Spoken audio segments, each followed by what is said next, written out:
Good evening everyone, login कर लेते हैं।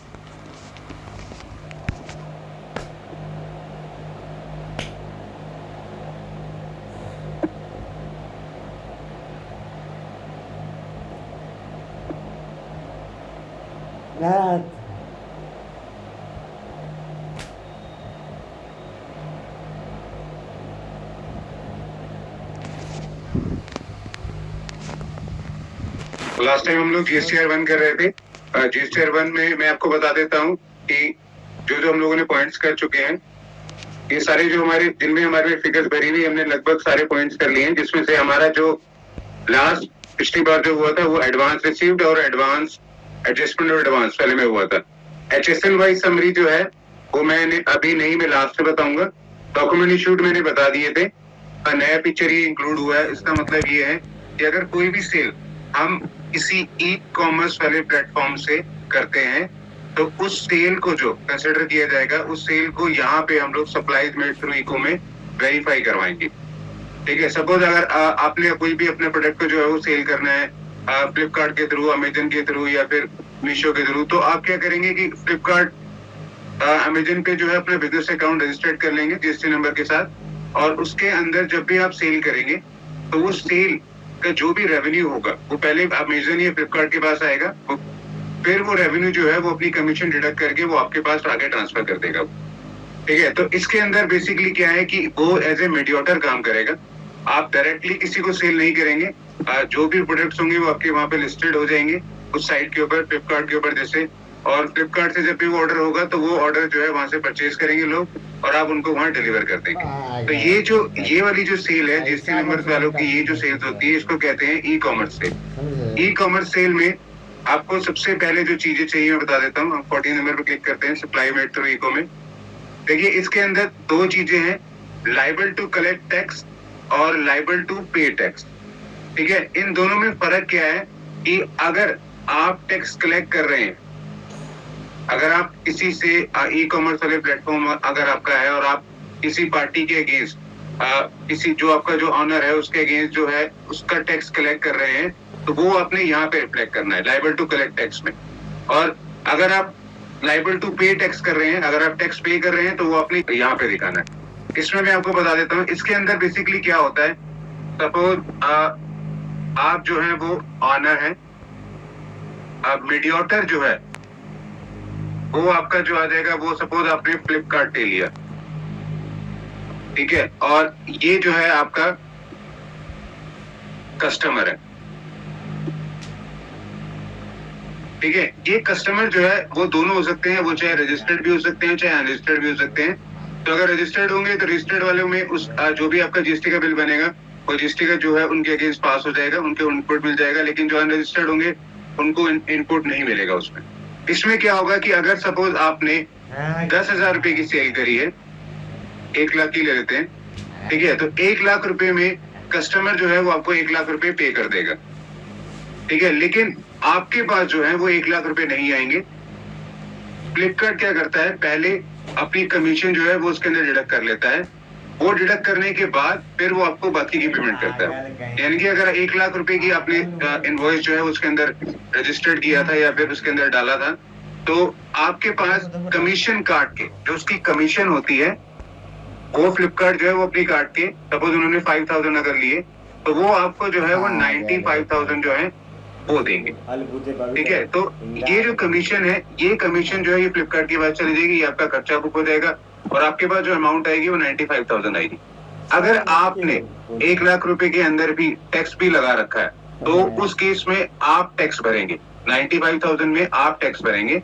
वो टैक्स आपने कैसे भरना है, आप फ्लिपकार्ट वाले प्लेटफॉर्म पे जब जाएंगे, कोई भी ऑनलाइन वाले जो प्लेटफॉर्म है उसके ऊपर जाएंगे, तो वो आपको एक मंथ एंड के बाद एक एक्सेल फाइल डाउनलोड करके दे देगा। वो एक्सेल फाइल डाउनलोड करने के बाद आप उसको चेक कर सकते हैं कि जितने भी आपने सेल करी है वो सारी सेल्स प्रोडक्ट्स जो है वो बिके हैं या नहीं बिके हैं, कहीं ऐसा तो नहीं कोई रिटर्न हो गया है।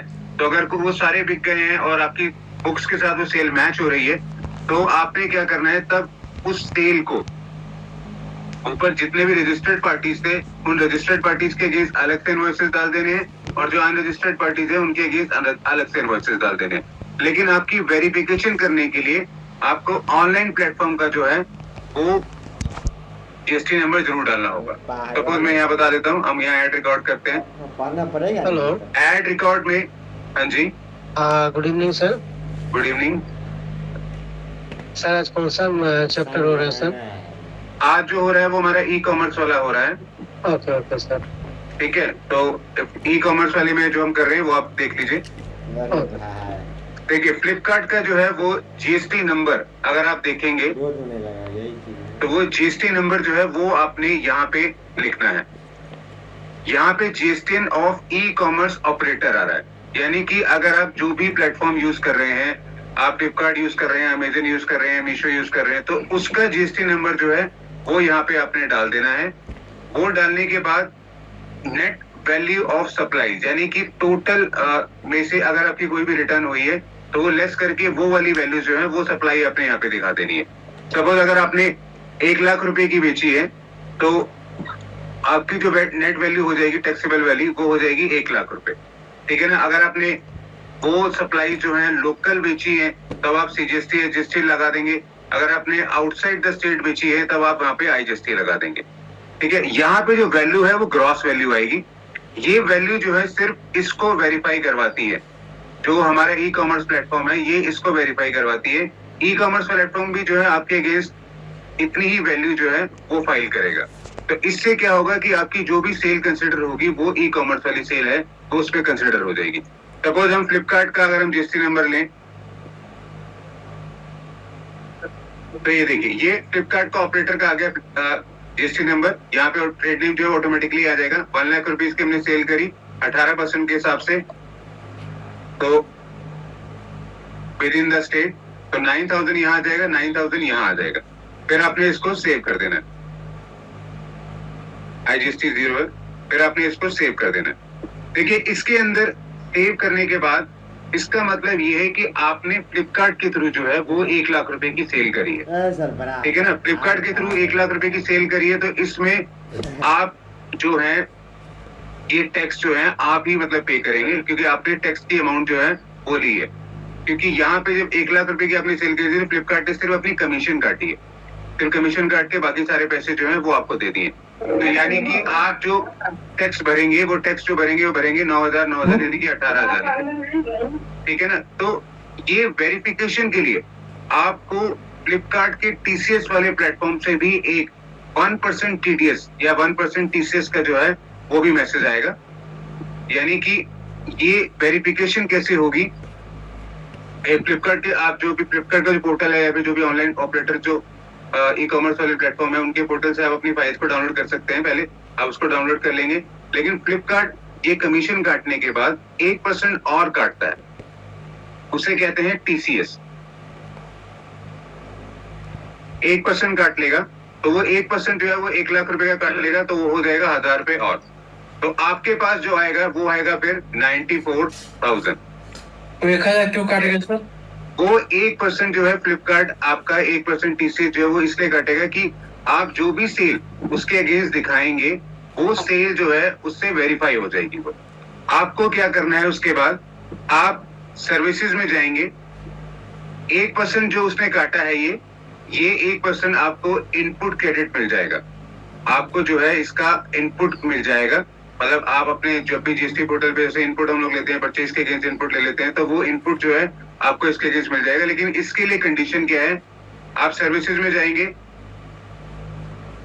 रिटर्न्स में जाएंगे, यहाँ पे अगर आप देखें TDS and TCS credit receive, इसमें आपको जो है वो एक फॉर्म भरना है। अगर आपका टीसीएस उसने काटा है तो, अगर टीसीएस नहीं काटा है तब आपको ये जरूर चेक कर लेना है कि जो भी आप सेल दिखा रहे हैं वो सेल आपकी मैच हो भी रही है नहीं हो रही है। ठीक है ना। आप कह रहे हैं कि 1 लाख रुपए की है, लेकिन फ्लिपकार्ट कह रहा है कि नहीं 90,000 की है, तो वो मैच हो भी रही है नहीं हो रही है। तो वो टीसीएस जो है वो फाइल करता है। जब अगर उसने अगस्त में करा है तो अगस्त में आप भी फाइल कर देंगे। अगस्त में फाइल करने के बाद यहाँ पे टीसीएस की अमाउंट जो है आपको दिख जाएगी जो उसने फाइल करी होगी। तो यहाँ पे टीसीएस क्रेडिट रिसीव जो है वो आपका यहाँ पे दिख जाएगा इसके अंदर। तब आपने इस रिटर्न को प्रोसीड टू फाइल करके, अगर सब कुछ ठीक है तो प्रोसीड टू फाइल करके इसको सबमिट कर देना है।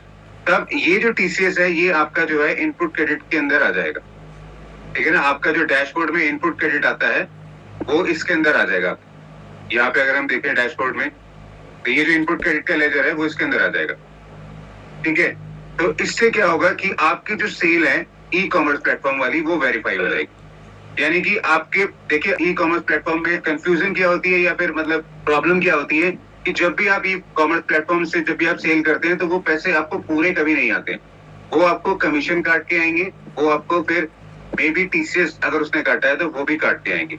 तो वो आपको जरूर चेक कर लेना है कि 94,000 आ रहे हैं तो कहीं आप 94,000 की सेल मत दिखा दीजिएगा। आपको सेल जो है वो 1 लाख की ही दिखानी है। ठीक है ना, आपको अपने जो अकाउंट है वो जरूर चेक कर लेना है। मंथ एंड में आपको डाउनलोड हो जाएगी वो फाइल एक्सेल वाली, वो भी चेक कर लेनी है। और जो अगर बिजनेस अकाउंट जो होते हैं ई कॉमर्स प्लेटफॉर्म वाले में, तो उनके पास उनकी समरी उनको दिखने लग जाती है। सपोज अगर जोमेटो वाले हैं, जोमेटो से अगर आप सेल कर रहे हैं तो जोमेटो का लॉगिन आईडी आपको मिल जाता है बिजनेस वाला, तो उसमें आपको देख सकते हैं कि कितने ऑर्डर्स आपने डेली में दिए हैं, कितने ऑर्डर जो हैं वो रिजेक्ट हुए हैं, कितने ऑर्डर्स पास हुए हैं, कितनी वैल्यूज उनके पास आ चुकी है और कितनी वैल्यूज उन्होंने रिलीज कर दी। वो सारी स्टेटमेंट्स आपको उसके अंदर मिल जाएंगी। ठीक है, तो जब भी आप उसको भरेंगे तो वो जो अमाउंट है वो आपने सही से भरनी है। अब इसमें नेक्स्ट कंडीशन क्या है कि ये 1 लाख रुपए जो है आपने सप्लाई मेड थ्रू इको करा है, तो इसमें कंडीशन फर्स्ट क्या है कि आपने टैक्स कलेक्ट कर लिया है। ठीक है ना, तो ये टैक्स तो आप ही को भरना है। ठीक है, अब हम जनरेट समरी करेंगे।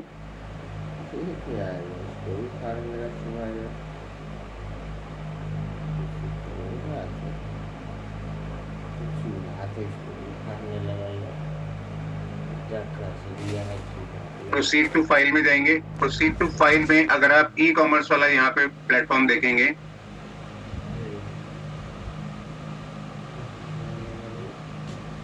ये आपका जो ये वाला प्लेटफॉर्म है ई कॉमर्स वाला, ये जो है इतना टैक्स जो है वो आपको भरना है फिर 9,000 रुपीज।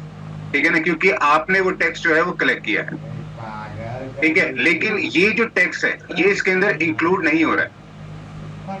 ये इसके अंदर इंक्लूड नहीं हो रहा है, ई कॉमर्स वाली साइट्स का जो टैक्स है ये इसके अंदर इंक्लूड नहीं हो रहा है। इसके लिए आपको जो करना है, आप बैक जाएंगे, जो आपने एक्सेल की फाइल डाउनलोड करी है उसमें अगर जो रजिस्टर्ड पार्टीज हैं उसके अगेंस्ट इनवॉइसेस जो आप यहाँ पे डाल देंगे, और इसके अगर अनरजिस्टर्ड पार्टीज है तो उसके अगेंस्ट इनवॉइसेस जो है अमाउंट जो है वो यहाँ पे डाल देंगे। लेकिन आपको आखिरी में ये जरूर बताना है कि आपने जो भी सेल करी है ई कॉमर्स प्लेटफॉर्म के थ्रू वो 1 लाख की करी है, 1.5 लाख की करी, तो वो ये जो तो फिगर है वो आपको यहाँ पे जरूर बतानी है। तभी आपको जो है वो टीसीएस जो है आपका वेरीफाई होगा, तभी आपकी कमीशन जो है वेरीफाई होगी, तभी आपकी ई कॉमर्स की सेल जो है वो वेरीफाई होगी। अच्छा सर, ये B2B और इको में दोनों में आपको भरना पड़ेगा क्या ये? हाँ, वो भरना आपको दोनों में पड़ेगा। अच्छा, ठीक है ना, लेकिन आपको यहाँ पे जरूर दिखाना है कि टैक्स आपको कलेक्ट हुआ है। और यहाँ पे शो करना है ना आपका इको वाले को? हाँ, इको में आपको यहाँ पे शो करना है टैक्स आपको कलेक्ट हुआ है।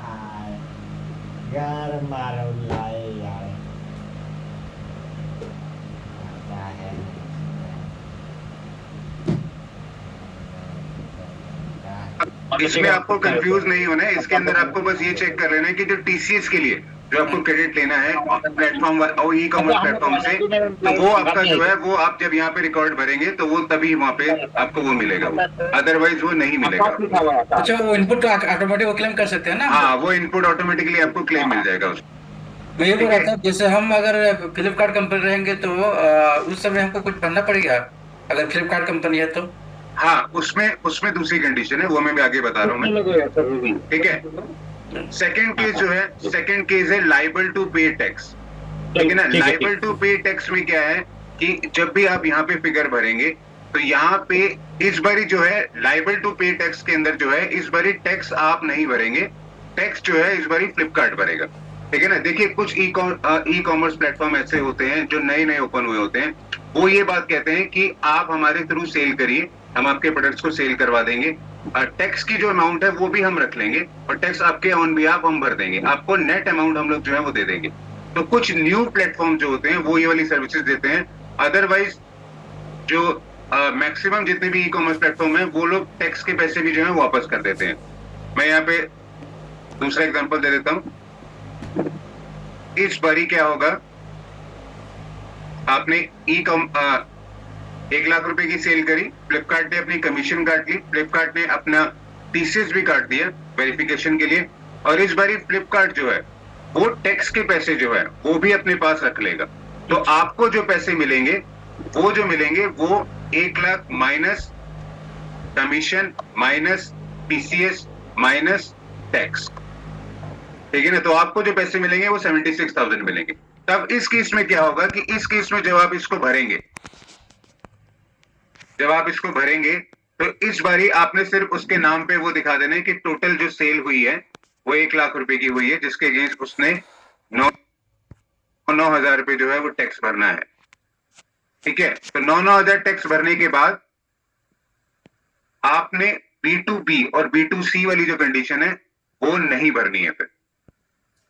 ये कौन है, फ्लिपकार्ट भरेगा तब? हाँ, ये फ्लिपकार्ट भरेगा और फ्लिपकार्ट ही आपके अगेंस्ट वो जो है फाइलिंग करेगा वो। मतलब इस बार B2C वाली जो कंडीशन टीसीएस 1 लाख रुपए की सेल करी, फ्लिपकार्ट ने अपनी कमीशन काट ली, फ्लिपकार्ट ने अपना टीसीएस भी काट दिया वेरिफिकेशन के लिए, और इस बारी फ्लिपकार्ट जो है वो टैक्स के पैसे जो है वो भी अपने पास रख लेगा। तो आपको जो पैसे मिलेंगे वो 1 lakh minus commission minus TCS minus tax, ठीक है ना। तो आपको जो पैसे मिलेंगे वो 76,000 मिलेंगे। तब इस केस में क्या होगा कि इस केस में जब आप इसको भरेंगे तो इस बारी आपने सिर्फ उसके नाम पे वो दिखा देना है कि टोटल जो सेल हुई है वो 1 लाख रुपए की हुई है, जिसके अगेंस्ट उसने 9,000 रुपए जो है वो टैक्स भरना है, ठीक है। तो 9,000 टैक्स भरने के बाद आपने B2B और B2C वाली जो कंडीशन है वो नहीं भरनी है फिर। ये कौन है, फ्लिपकार्ट भरेगा तब? हाँ, ये फ्लिपकार्ट भरेगा और फ्लिपकार्ट ही आपके अगेंस्ट वो जो है फाइलिंग करेगा वो। मतलब इस बारी फोन नंबर का नहीं भरना पड़ेगा ना? हाँ, फिर आपको B2B और B2C वाली जो कंडीशंस हैं उनमें जो भी आपने फिगर्स भरनी थी तब आप वो नहीं भरेंगे उसके अंदर। तब जो है आपके अगेंस्ट जो है वो ई कॉमर्स प्लेटफॉर्म जिसने आपके अगेंस्ट टैक्स कलेक्ट कर लिया है, जो टैक्स पे करेगा आपके ऑन बिहाफ पे, तो वो भरेगा उसको। जब वो भरेगा तो वो ऑटोमेटिकली बाकी लोगों के अगेंस्ट भी फाइलिंग कर देगा। अगर किसी को रजिस्टर्ड पार्टी के अगेंस्ट सेल हुई तो रजिस्टर्ड पार्टी के अगेंस्ट इनवॉइसेस डाल देगा, और अगर अनरजिस्टर्ड पार्टी के अगेंस्ट है तो अनरजिस्टर्ड पार्टी के अगेंस्ट डाल देगा। उसको उसी में भरेगा क्या, कौन सा में भरेगा वो भरेगा, आपकी लाइबिलिटी यहाँ से खत्म हो जाएगी। नहीं, वो कहाँ पे भरेगा वो अपनी जो जीएसटी की लॉगिन आईडी होती है, नहीं, मतलब यहाँ पे कहाँ पे? यहाँ पे तो B2B और B2C के अंदर ही भरेगा ना वो। नहीं, फ्लिपकार्ट बोल रहा हूँ। हाँ, फ्लिपकार्ट वाली की ही बात कर रहा हूँ मैं। यहाँ पे B2B और B2C के अंदर भरेगा वो। फिर वो आप नहीं भरेंगे, दूसरी वाली कंडीशन में आप नहीं भरेंगे। अगर लाइबल टू पे टैक्स में जो है उसमें कंडीशन में आप नहीं भरेंगे, अच्छा, तब वो फ्लिपकार्ट भरेगा, ठीक है। आपको अगर उसके अगेंस्ट जो है वो फाइलिंग कर देनी है कि हाँ ये टैक्स जो है हमें नहीं मिला है, ये टैक्स फ्लिपकार्ट को मिला है, तो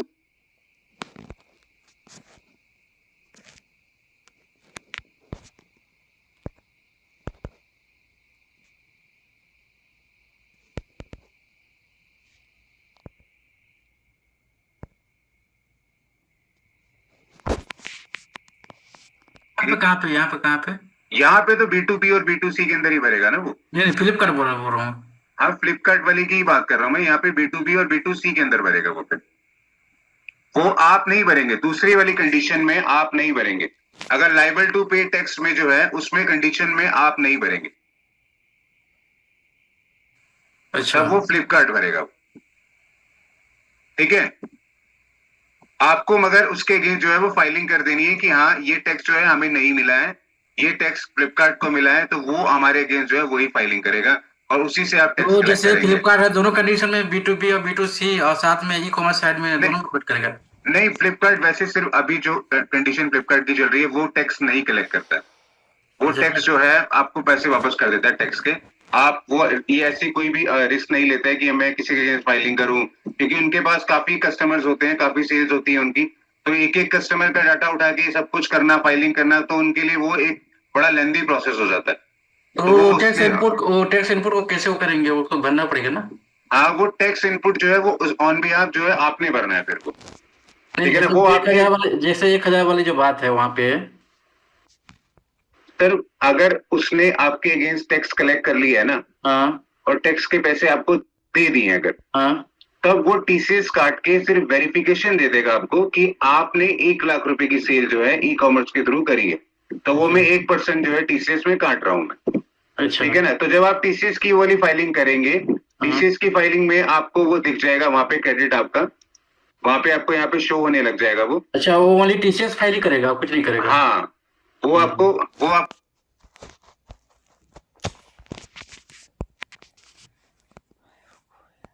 वो टीसीएस का पैसा अगर रिफंड लेना है तो वहां पे आपको यहाँ पे शो होने लग जाएगा वो। अच्छा, वो वाली टीसीएस फाइल ही करेगा, कुछ नहीं करेगा? हाँ, वो आपको यहाँ पे शो होने लग जाएगा। आपने वो टीसीएस का पैसा अगर रिफंड लेना है तो इस टीसीएस क्रेडिट वाली रिपोर्ट को जो है वो आपने भर देना है।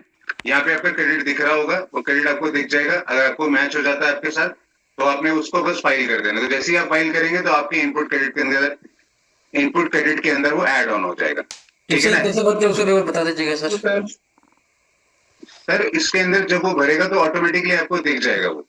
नहीं, हमको अगर किसी कंपनी का बनना रहेगा ना टीसीएस वगैरह, तो उसको भी बता दीजिएगा, बोल रहा हूँ। वो टीसीएस के लिए आपको ई कॉमर्स प्लेटफॉर्म होना जरूरी है। नहीं, हमारे पास ई कॉमर्स वाले हैं ना सर, इसीलिए पूछ रहा हूँ। नहीं, ई कॉमर्स से तो आप सेल करवाते हैं ना। नहीं, जैसे यहाँ पे क्या होता है ना, मैं एक डेवलपर हूँ, ठीक है, तो हमारे पास क्या होता है, ई कॉमर्स वाले जो मार्केट प्लेस में आता है ना, ये मार्केट प्लेस में आएंगे जो मल्टी वेंडर ई कॉमर्स वाले जो काम करते हैं, जैसे हाँ, तो उनके लिए जैसे हमको फाइल करना रहेगा, ठीक है, जो टीसीएस वगैरह, तो वो कैसे करना रहेगा, वो सारी चीज पूछ रहा हूँ। वो तो आपको पहले टीसीएस का नंबर लेना पड़ेगा ना, जिसके टीसीएस नंबर लेना पड़ेगा अलग से? हाँ, वो आपको नंबर लेना पड़ेगा। यहाँ पे जो है टीसीएस आपके लिए जिन्होंने काटा है वो वाला क्रेडिट आप ले सकते हैं। आप अच्छा, किसी के साथ में टीडीएस भी रिक्वायरमेंट रहेगा ना? हाँ, टीडीएस या टीसीएस जो भी कंडीशन होगी वो आपको नंबर अलग से लेना पड़ेगा, जीएसटी के लिए अप्लाई करना पड़ेगा वो फिर। अच्छा, समझ गया। जीएसटी वाला टीडीएस अलग होता है, वो आपको अप्लाई करना पड़ेगा। अच्छा, लेकिन मैं जो कंडीशन बता रहा हूँ उसमें क्या है कि सिर्फ वेरिफिकेशन के लिए वो आपके अगेंस्ट वो फाइल कर देगा, तो उतनी ही ई कॉमर्स की सेल जो है वो आपने यहाँ दिखानी है।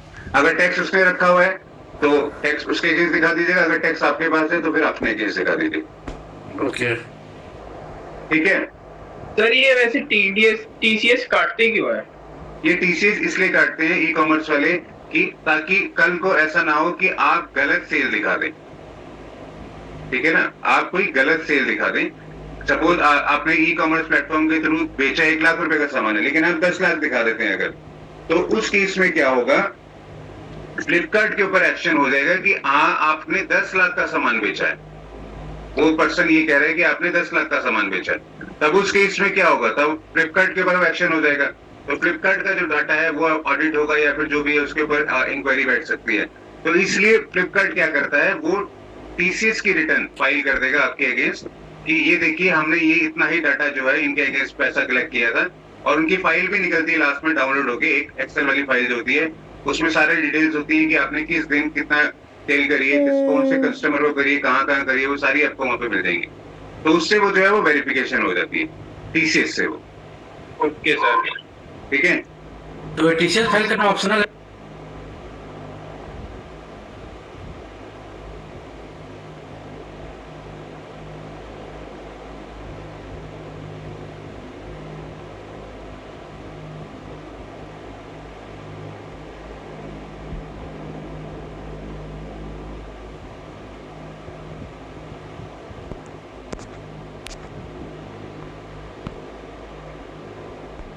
इनके अगेंस्ट पैसा कलेक्ट किया था, और उनकी फाइल भी निकलती है लास्ट में डाउनलोड होके, एक एक्सेल वाली फाइल जो होती है उसमें सारे डिटेल्स होती है कि आपने किस दिन कितना सेल करी है, किस कौन से कस्टमर को करी है, कहाँ करी है, वो सारी आपको वहां पे मिल जाएंगी।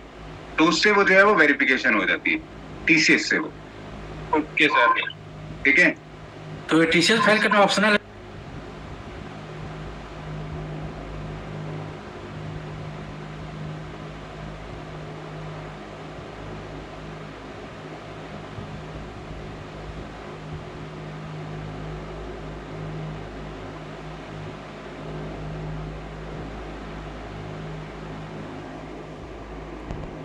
करिए, कहाँ करिए, वो सारी आपको वहां पे मिल जाएंगी।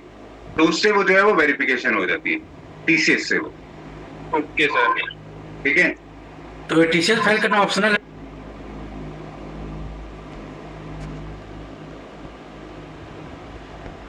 तो करिए, कहाँ करिए, वो सारी आपको वहां पे मिल जाएंगी। तो उससे वो जो है वो वेरिफिकेशन हो जाती है टीसीएस से वो। ओके सर, ठीक है। तो टीसीएस फाइल करना ऑप्शनल है।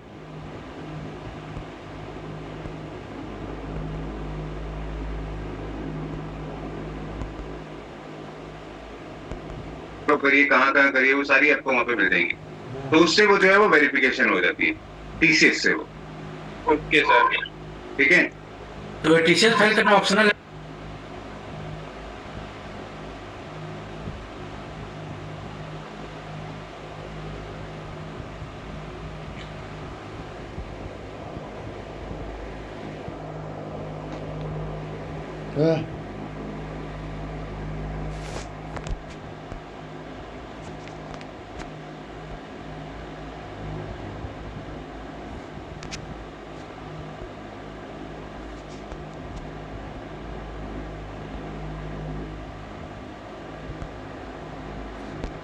तो करिए कहाँ करिए, वो सारी आपको वहां पे मिल जाएंगी।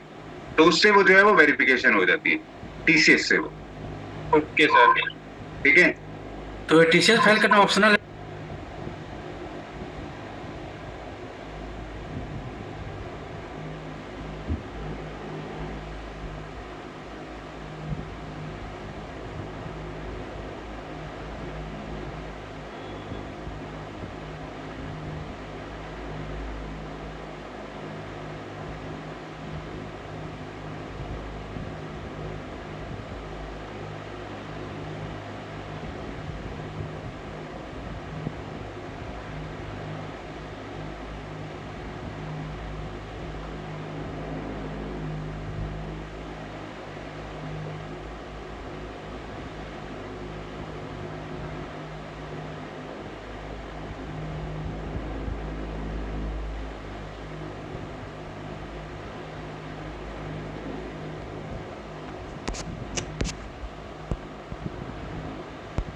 तो करिए कहाँ करिए, वो सारी आपको वहां पे मिल जाएंगी। तो उससे वो जो है वो वेरिफिकेशन हो जाती है टीसीएस से वो। Okay sir.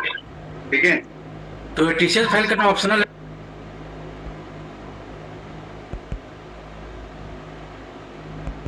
Under section 9(5). देखिए सप्लाई अंडर सेक्शन 9(5) वाला जो है, इस केस में क्या है, इस केस में ये वाला जो कॉलम है वो खुद फ्लिपकार्ट भरता है। ठीक है ना, उस केस में तो आप ई कॉमर्स प्लेटफॉर्म को यूज कर रहे हैं मीडिएटर के रूप में, लेकिन इस केस में जो है, इस केस में आप ही फ्लिपकार्ट है। तो अगर आप फ्लिपकार्ट हैं, आपने कोई भी पर्सन के अगेंस्ट कोई भी सेल करवाई है या कुछ भी अगर प्रोडक्ट बिकवाए हैं, जो भी सर्विसेज प्रोवाइड करी है, तो आपके अपनी रिटर्न का डाटा जो है वो यहाँ पे भरना होगा आपको। अगर यहाँ पे देखिए 4 ऑप्शन आ रही है, registered to registered, registered to unregistered, unregistered to registered और अनरजिस्टर्ड टू अनरजिस्टर्ड। देखिए ये चारों ऑप्शंस में से क्या है, वैसे तो नॉर्मली क्या होता है कि अगर आपने कोई भी बिजनेस अकाउंट बनाना है ई कॉमर्स प्लेटफॉर्म पे, तो उसमें आपको जीएसटी नंबर लेना जरूरी है। ठीक है ना, लेकिन अगर आपके पास जीएसटी नंबर नहीं है तो आप कुछ प्लेटफॉर्म पे अपने आप को रजिस्टर्ड नहीं कर सकते, लेकिन कुछ में कर सकते हैं। जैसे कि अगर आपने मीशो पे सेल करनी है अगर कुछ भी, तो मीशो क्या कहता है कि आपके पास जीएसटी नंबर चाहे नहीं भी हो, तब भी हम आपकी जो है सेल करवा देंगे, आपके अगेंस्ट जो है हम लोग ऑर्डर ले लेंगे, आपके प्रोडक्ट जो है वो डिलीवर करवा देंगे, सेल करवा देंगे। तो उस केस में क्या है, जीएसटी नंबर की रिक्वायरमेंट नहीं होती है। तो अगर आप अनरजिस्टर्ड हैं, तो आप कंज्यूमर को ही बेच रहे हैं, तो वो भी अनरजिस्टर्ड है, तब उस केस में मीशो क्या करेगा, अनरजिस्टर्ड टू अनरजिस्टर्ड में आपके अगेंस्ट जो है वो फाइलिंग कर देगा। ठीक है, यहाँ पे मैं बता देता हूँ पहले सेक्शन में, अगर फ्लिपकार्ट है तो वो ऐड रिकॉर्ड करेगा। उसमें क्या होगा कि यहाँ पे जो जीएसटी नंबर है, वो जीएसटी नंबर उस सप्लायर का आएगा जिस सप्लायर के अगेंस्ट उसने टैक्स कलेक्ट कर रखा है। ये वाला जो कॉलम है वो वही फ्लिपकार्ट वाला भरेगा, उसने अगर टैक्स कलेक्ट कर रखा है वो। ठीक है ना, तो उसका आएगा, वेंडर का होगा कि एंड यूजर जो कस्टमर रहेगा उसका आएगा? जो वेंडर हो गया, जिसके जो ऑनर हो गया, जिसके अगेंस्ट जो ऑनर है, जिसका जीएसटी नंबर था, उसके अगेंस्ट उसने टैक्स कलेक्ट कर लिया था। सेकंड कंडीशन वाला बता रहा हूं मैं, ये वाली कंडीशन बता रहा हूं मैं, इसमें इसने टैक्स कलेक्ट कर लिया था, तो ये ऑन बिहाफ उसके जो है रिटर्न भर रहा है। तो ऑन बिहाफ रिटर्न में वो क्या करेगा, यहाँ पे जिस सप्लायर जो है, सप्लायर को जिसके थ्रू जो भी ऑनर था, जिसका काम उसने किया है, तो वो यहाँ पे दिखा देगा उसका नाम। और रिसेप्टेंट अगर B2B वाली कोई सेल हुई है तो उसका नाम यहाँ पे दिखा देगा वो। ठीक है ना, और अगर कोई भी डॉक्यूमेंट नंबर है, कोई भी डेट है, तो वो सारी चीजें यहाँ पे भर के, और अगर लोकल है तो लोकल दिखा देगा, अगर बाहर का है तो बाहर का दिखा देगा। वो सारी चीजें भर के उसके अगेंस्ट जो है वो फाइलिंग कर देगा। अच्छा, ठीक है, तो ये वाले जो कॉलम होते हैं, ये 9B वाले हैं, ये बेसिकली ई कॉमर्स प्लेटफॉर्म जो होते हैं वो भरते हैं, अगर उन्होंने टैक्स कलेक्ट कर लिया है तो। अदरवाइज वो अपनी नॉर्मल सेल भरते हैं। नॉर्मल सेल कहने का मतलब है कि फ्लिपकार्ट ने एक्चुअली में किया क्या, फ्लिपकार्ट ने तो आपकी सेल करवाई है ना, आपके प्रोडक्ट्स को जो है वो सेल करवाया, तो फ्लिपकार्ट ने अपनी एक कमीशन चार्ज करी है, ठीक है ना, और एक टीसीएस चार्ज करा है। तो कमीशन जो चार्ज करता है वो कमीशन उसकी एक तरह से सर्विस हो गई, वो सर्विसेज के अगेंस्ट वो जीएसटी भी लगा के देगा, वो कमीशन प्लस जीएसटी का बिल देता है हमेशा, तो वो वाली कमीशन जो है वो अपनी जो है वो फाइल करता है वो आपके अगेंस्ट B2B के अंदर, इसमें नहीं, B2B के अंदर, ठीक है ना। इसके अंदर ये कॉलम जो है वो स्पेशली वही यूज करेगा जो ई कॉमर्स प्लेटफॉर्म अपने ऑनर का टैक्स अपने पास रख लेता है, ठीक है ना। ये थोड़ा सा मुश्किल जरूर है, ये थोड़ा सा टफ लगेगा पॉइंट, लेकिन एक्चुअली में जो है ये मुश्किल से मैं कह रहा हूँ कि 15% ही यूज होता है, 10 to 15% ही यूज होता है, 80% मैं कह रहा हूँ कि नहीं यूज होता है। जितने भी ई कॉमर्स वाले प्लेटफॉर्म है वो टैक्स का पैसा भी जो है वो ऑनर को वापस कर देते हैं कि नहीं, हम लोग ये हेडेक नहीं लेंगे, ये आपकी हेडेक है, आप अपने जो है वो टैक्स भरिए, जिसको भी आपने इनपुट दिखाना वो भरिए, अगर B2C वाला है तो आप उसको भरिए, हमारे पास से एक फाइल ले लीजिए, एक्सेल फाइल जो उनकी निकलती है मंथ एंड में, एक समरी जो निकलती है उसमें सारा कुछ लिखा होता है, तो वो आप ले लीजिए और उसमें आप जो है उसके अगेंस्ट आप अपनी फाइलिंग कर लीजिए। अगर B2B की है तो B2B वाली कर लीजिए, B2C की है तो B2C वाली कर लीजिए। फ्लिपकार्ट अगर पैसे कलेक्ट नहीं करता है तो नॉर्मली क्या करेगा, वो एक कमीशन का इनवॉइस जो है वो रेज कर देगा। कमीशन का इनवॉइस रेज करने के बाद कमीशन का इनवॉइस वो यहाँ पे जैसे B2B में डालते हैं वैसे ही डाल देगा वो, और उसके अगेंस्ट जो है टैक्स की अमाउंट भर देगा, ठीक है ना। तो वो एक्चुअली में जो है वो उसकी जो होती है रेवेन्यू कह सकते हैं, या फिर वो उसकी एक तरह से सेल होती है, या फिर वो सर्विस जो प्रोवाइड करता है वो वाली चीज है। तो ये जो प्लेटफॉर्म है 15th वाला, ये बहुत कम यूज होता है, ठीक है। यहाँ तक सबको समझ में आ गया? अगर किसी को क्वेश्चन है तो पूछ सकता है। सर ये जो टीसीएस काटते हैं उसका रिफंड भी मिलता है फिर?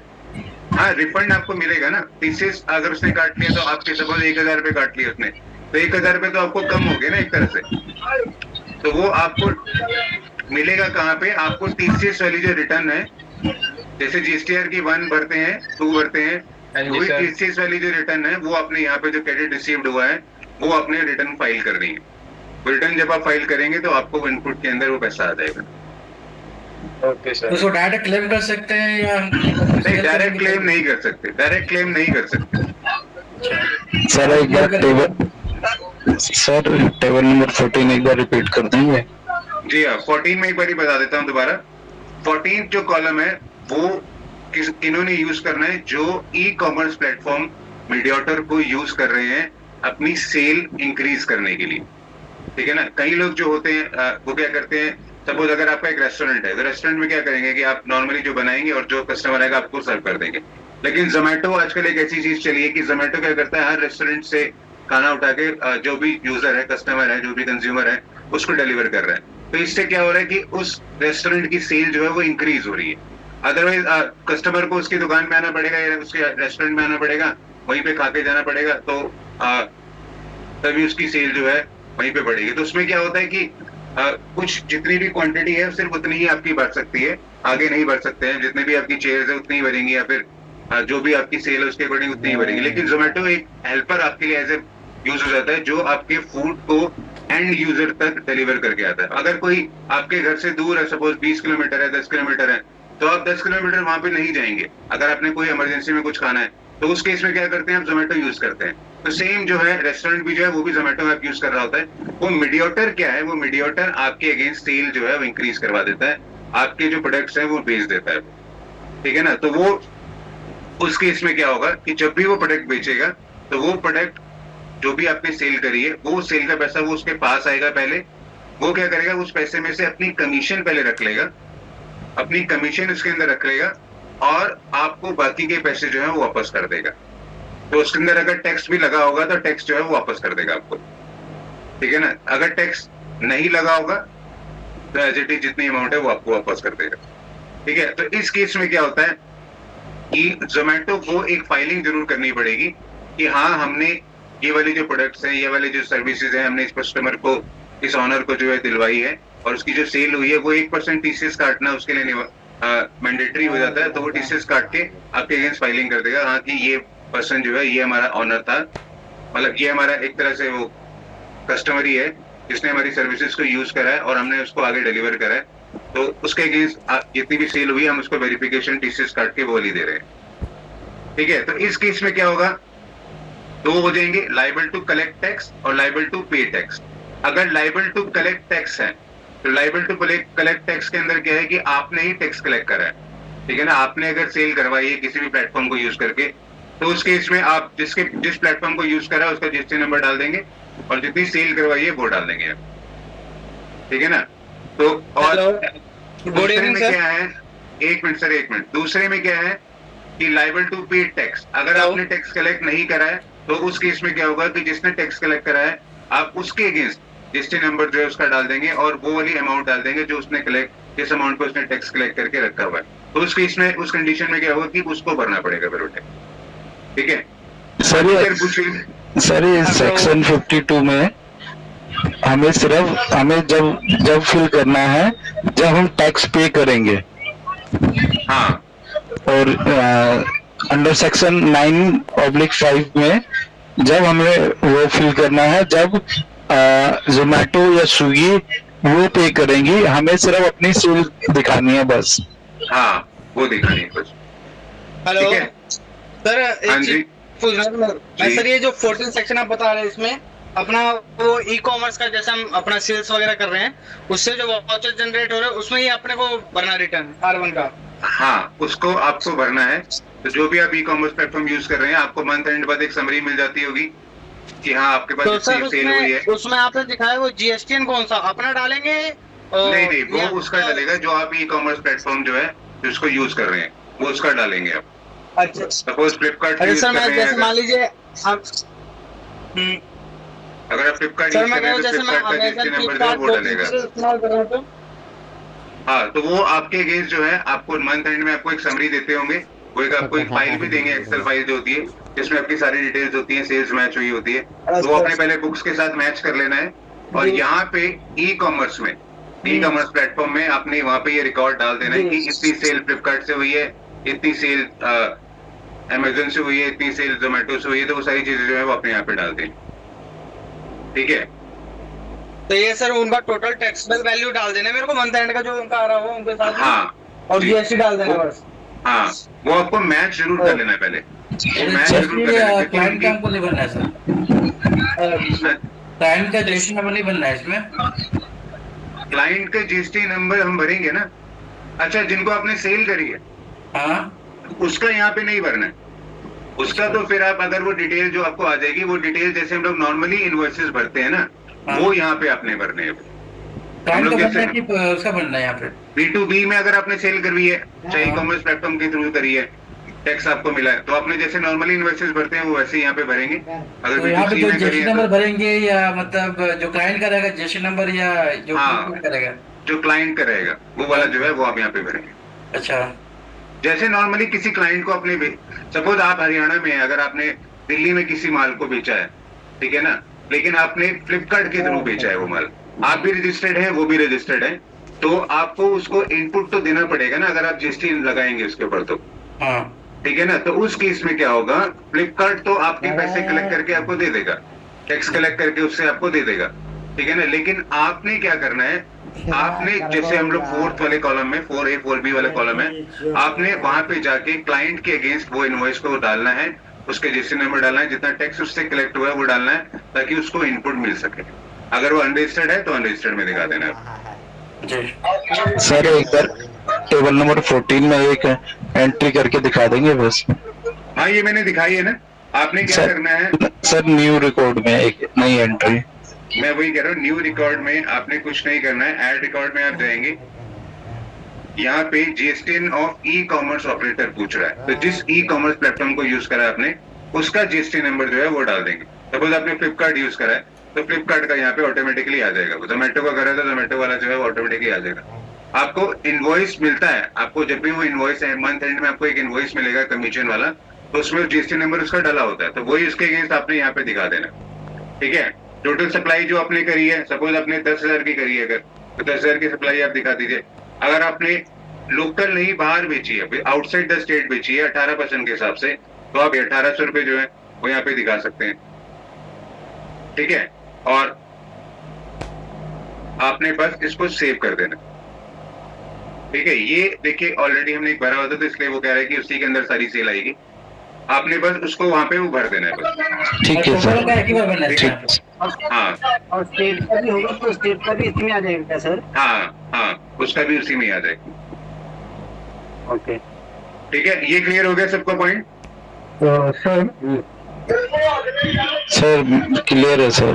ओके, अब मैं बता सर रहा हूँ जैसे कोई हाँ जी सर जैसे कोई इसमें अलग अलग प्लेटफॉर्म यूज कर रहा है, फ्लिपकार्ट जी। भी और मीशो, अमेजोन, तो वो सबकी अलग अलग दिखाएगा सेल? हाँ, वो सबकी अलग अलग दिखानी पड़ेगी, वो सबकी आपको अलग अलग दिखानी पड़ेगी, एक में नहीं होगी वो इंक्लूड।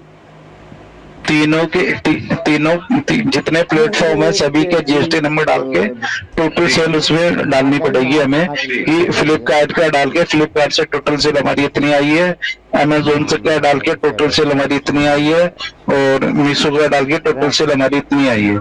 हाँ, वो सारी आपको उसके अंदर दिखानी है, ठीक है। ठीक है। ये सबको क्लियर हो गया होगा?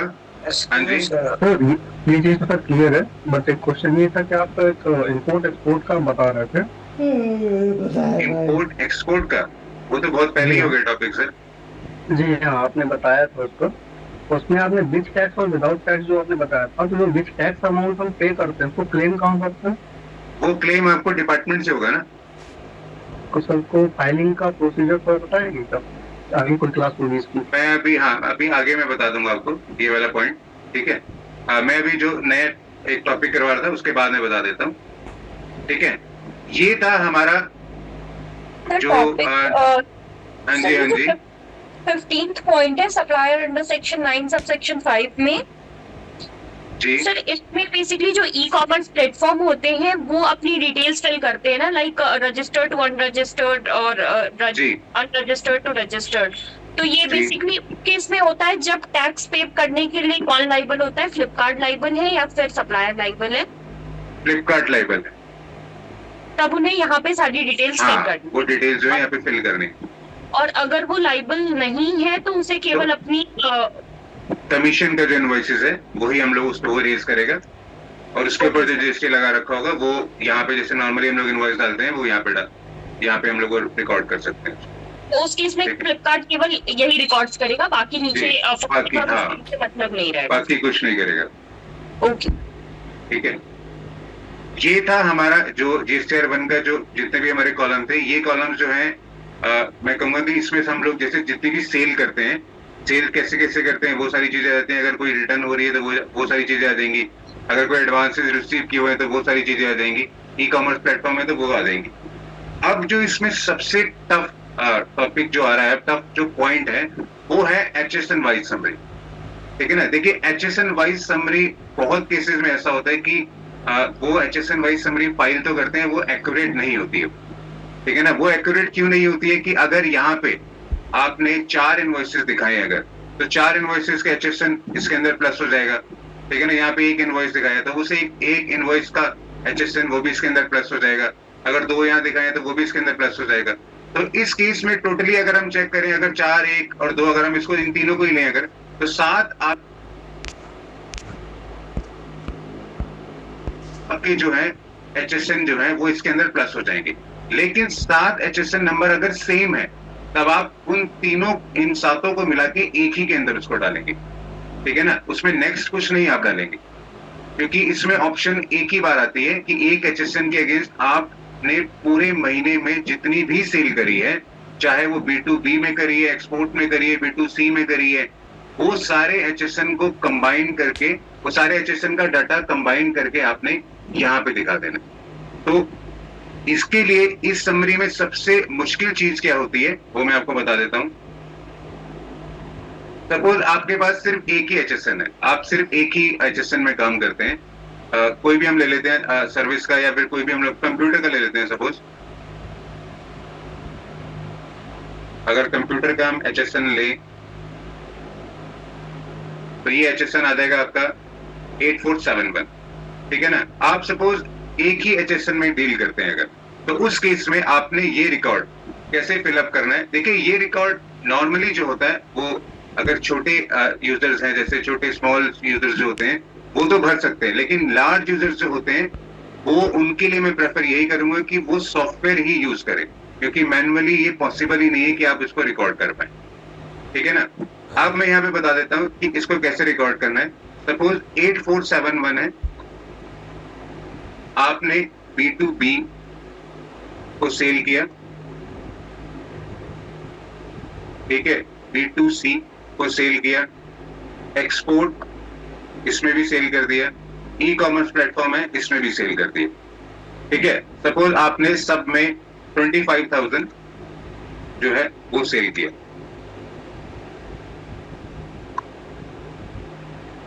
तो इस केस में क्या होगा, 25,000 में आपने टोटल जो आपने सेल करी 847 HSN नंबर के अगेंस्ट वो आपने करी 1 लाख रुपए। ठीक है ना। तो 1 लाख रुपए के ऊपर नॉर्मली अगर 18% एक ही रेट अगर चल रहा है अगर, तो 18% के हिसाब से आपकी जो सेल हो जाएगी, आपका जो टैक्स हो जाएगा वो हो जाएगा 18,000 रुपए। ठीक है ना। अगर आपने सारी लोकल सेल करी है तो ये डिवाइड हो जाएगा 9,000 CGST, 9,000 HGST। लेकिन अगर आपने मिक्स सेल करी है, आपने लोकल भी करी है तो आउटसाइड भी करी है, तब आपको ये टैक्स जो है, ये टैक्स आपको उसी अकॉर्डिंग डिवाइड करना है। ठीक है ना। अगर सपोज आपने जो ये 50,000 है, 50,000 तो आपने जो है वो आउटसाइड द स्टेट करी है, और 50,000 ये वाली जो है ये आपने विद इन द स्टेट करी है। तो इस केस में क्या होगा, 9,000 रुपए IGST ये वाला हो जाएगा, CGST 9,000 हो जाएगा और HGST 9,000 रुपए हो जाएगा। ठीक है ना। अगर हम इसका टोटल करें तो क्या ये 18,000 बन रहा है, ये 18,000 नहीं बन रहा है। तो इस केस में क्या होगा, 9,000 रुपए IGST ये तो ठीक है, लेकिन 4,500 रुपए यहाँ पे आएगा और 4,500 यहाँ आएगा, तभी तो वो 18,000 के साथ मैच होगा ना, कुल मिलाकर टोटल को डिवाइड करना है। हाँ, तभी तो वो 18,000 के साथ मैच होगा ना। तो इसमें कॉम्प्लिकेशन HSN के अंदर क्या आती है कि जब भी हम उस रिकॉर्ड को मेंटेन करते हैं, अगर आप मैन्युअली कर रहे हैं तो मैन्युअली वैसे पॉसिबल नहीं है, लेकिन जो उसके अंदर अगर आप मैन्युअली भी कर रहे हैं तो आपको वो चीज का ध्यान रखना है कि जितनी भी सेल आपने करी है उस सेल के ऊपर जितना टैक्स बनता है वो टैक्स की बाइफिकेशन आपने जरूर बतानी है कि कितनी आपने विद इन द स्टेट करी है और कितनी आपने आउटसाइड द स्टेट करी है। बड़ा टेंशन हुआ साला, याद है रे यार।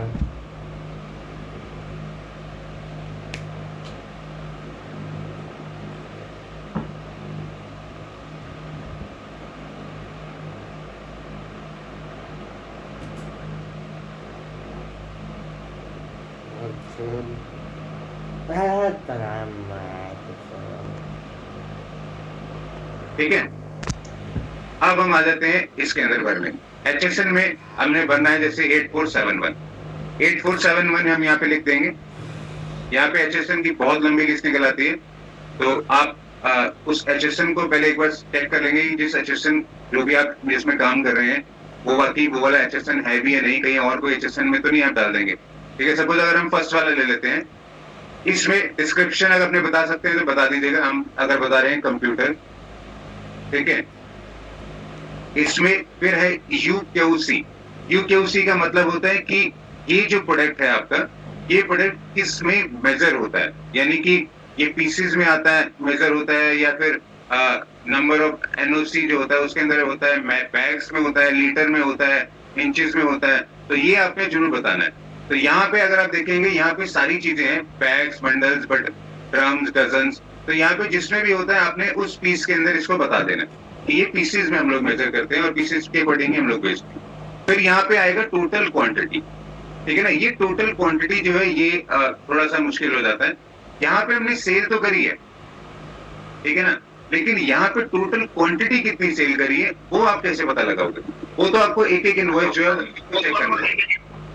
ठीक है ना। तो अगर मैं सिंप्लीफाइड में अगर मैं बोलूं, हम लोग एक ही कंप्यूटर बेच रहे हैं 25,000 का, तो यहाँ पे टोटल क्वांटिटी हो जाएगी 4। हमने 4 जगह बेचा है तो यहाँ पे टोटल क्वांटिटी हो जाएगी 4। ठीक है ना। लेकिन जब क्वांटिटीज ज्यादा होती हैं तो उस क्वांटिटीज में जब आपके नंबर ऑफ इनवॉइसेस ज्यादा होते हैं तो उस केस में क्वांटिटी भी जो होती है वो ज्यादा हो जाती है। तो वो क्वांटिटी जो है अपने सही उसके अंदर चेक करके भरनी है। लेकिन अगर आप क्वांटिटी कम ज्यादा कर देंगे तो आपकी जो है वो एक तरह से HSN समरी जो है वो गलत हो जाएगी। ठीक है, तो वो बेस्ट पॉसिबल वे ये है कि अगर आप सॉफ्टवेयर यूज करें तो उसमें बेटर है। तो यहाँ पे अगर हमने 4 क्वांटिटी बेची है तो यहाँ पे 4 आ जाएगा। टोटल टैक्सेबल वैल्यू जो है वो 1 लाख रुपए आ जाएगी। ठीक है, 1 लाख रुपए में यहाँ पे टैक्स आप सिलेक्ट करेंगे 18%। यहाँ पे आपने 50,000 जो है वो अपने आउटसाइड द स्टेट करी थी और 50,000 रुपए जो है वो अपने विद इन द स्टेट करी। सेस जो है इसको आप 0 कर देंगे। फिर आप इसको क्लिक करेंगे ऐड। ठीक है, ऐड में जब आप क्लिक करेंगे तो यहाँ पे एक ऑप्शन आएगा कि जो ये इन्फॉर्मेशन आपने भरी है ये क्या सही है या नहीं है। ठीक है ना, अगर आपको लगता है ये सही है तो आप इसको सेव कर देंगे। ठीक है, ये देखिए यहाँ पे मैसेज आपके पास रिफ्लेक्ट हो जाएगा, ये आपका सेव हो जाएगा। तो इस बारी HSN समरी जो है वो आपकी ये यहाँ पे जनरेट हो गई है। अगर आपने गलती से कोई HSN समरी गलत डाल दी है तो आप उसको डिलीट भी कर सकते हैं। अगर सपोज हम इसको डिलीट करें तो यहाँ पे डिलीट का ऑप्शन है, एडिट का ऑप्शन है, तो आप उसको यूज कर सकते हैं। अगर हमने डिलीट करना है तो हम इसको डिलीट करेंगे तो डिलीट हो जाएगी, ये देखिए। ठीक है, तो आपकी HSN समरी जो है वो यहाँ पे ये आ गई। लेकिन अब ये था सिंप्लीफाइड वे में। लेकिन अब यहाँ पे HSN समरी जो हमने डाल दी है ये आपकी मैच भी हो गई है। ठीक है ना, लेकिन GST वालों ने क्या रूल बनाया हुआ है कि B2B को जितनी आपने सप्लाई करी है वो तो आप यहाँ पे लिखेंगे, लेकिन B2C के अंदर जितनी सप्लाईज हुई है वो आप यहाँ पे लिखेंगे। तो अब कॉम्प्लिकेशन कहाँ बढ़ जाती है, ये हमने कि चलो हाँ ये हमारी यहाँ पे आ जाएगी। B2C जो है वो तो फिर अलग होगी ना, B2C तो अलग होगी, तो वो तो यहाँ पे आनी चाहिए फिर B2C वाली के अंदर। ठीक है ना, एक्सपोर्ट जो है वो B2B के अंदर तो नहीं आता, तो एक तरह से B2C में ही काउंट हो जाएगी वो। ठीक है, और लास्ट है ई कॉमर्स। ई कॉमर्स के अंदर जब आप समरी निकालेंगे 25,000 की, अगर आपका एक ही इनवॉइस है तो उसमें तो आपको ऑटोमेटिकली पता लग चल जाएगा कि B2B का है B2C का है। लेकिन जब number of invoices e commerce में ज्यादा होते हैं तो उसमें B2B और B2C की समरी निकालनी थोड़ी मुश्किल हो जाती है, तो वो आपने एक्यूरेटली वैसे निकाल लेनी है। तो मैं यहाँ सिंप्लीफाइड में ये कह रहा हूँ कि हमने दो जो है B2B और एक्सपोर्ट है वो हमने जो है वो B2C के अंदर ली है, क्योंकि इसके अंदर हम लोग कोई भी GST नंबर नहीं डालते। और B2B वाली जो है वो ये वाली, इसके अंदर हम GST नंबर डालते हैं। ठीक है, तो यहाँ पे अब क्या होगा, अब B2B सप्लाई में हमने 1 लाख रुपए डाला था। अगर आप चेक करेंगे ये B2B है, इसमें हमने जो डाला था वो 1 लाख रुपए डाला था। अब 1 लाख रुपए जो है वो वैल्यू तो नहीं है, वो है 50,000। ठीक है, वो है 50,000 की। अब आपको ये भी ध्यान रखना है कि आपने वो जो 2 इनवॉइसेस जो आपके थे ये वाले, ये आपके जो 2 इनवॉइसेस थे B2B के अंदर वो लोकल थे या आउटसाइड वाले थे, वो भी आपको ध्यान में रखना है। तो अगर हम ये यहाँ पे लेके चल रहे हैं कि ये लोकल नहीं थे आउटसाइड वाले थे, तो हम यहाँ पे सिर्फ IGST डाल देंगे, HST जो है हटा देते हैं सिंप्लीफाइड करने के लिए सिर्फ। अदरवाइज ये कॉम्प्लिकेट होती चली जाती है। ठीक है, तो ये आपका जो है करने के लिए सिर्फ, अदरवाइज ये कॉम्प्लिकेट होती चली जाती है। ठीक है, तो ये आपका जो है अब इसको ऐड कर देंगे, फिर आप इसको सेव कर देंगे। ये जो है आपका B2B की सप्लाईज के अंदर आ गया है कि आपने क्वांटिटी 4 ये रह गई, यहाँ पे 2 ही क्वांटिटी आएंगी।